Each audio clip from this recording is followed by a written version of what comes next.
big heart. He was shy and not like my other son was very outgoing. They were just the opposite. Matthew started having learning difficulties in his middle school years. He was diagnosed with ADD, and over the years it just got worse through the high school.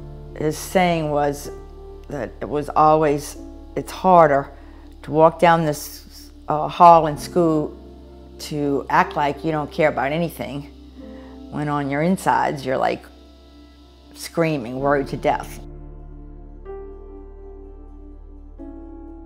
As you learn, I guess as I learned, most people with ADD have a brain disorder and they self-medicate. So Matthew started dabbling into drugs in his teenage years, and that's when the problem first manifested itself. And our son refused to believe he had a disease. He refused to believe that the medicine would make him better. Matthew stood right out there one day in the rain. I took a picture from my office. It was lightning and thunder. He was begging God to kill him, strike him dead. And he came home. I came home one day from a little short business trip, and they had a hole in the backyard. He was actually digging his own grave.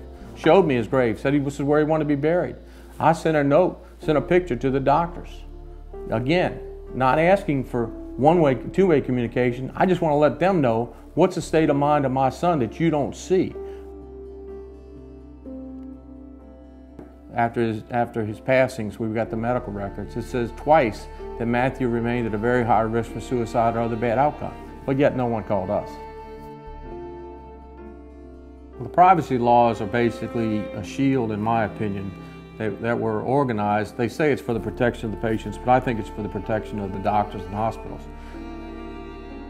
I respect the patient's privacy, but I think if there was some limitations of what the patient can tell the doctor to withhold, such as suicidal thoughts, that the doctor would have to be able to tell a family member of those type of things. Caregivers should be given a conduit to get back to the doctor and say, Doc, this is what they're doing, this is what they're not doing. And certainly that should be allowed, no doubt, especially if you're the primary caregiver.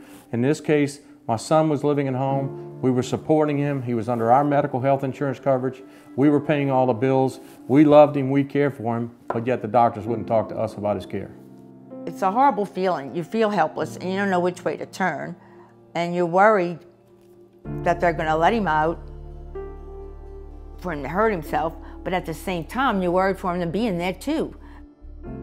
Then I just can't express to you how painful it is, and from my personal experience, how painful it is for loving parents to be sitting on the outside who love their child, who are spending whatever it takes in time, money, effort, love, care, to be blocked by the doctors and the medical community and say, you're not involved in this, we can't talk to you.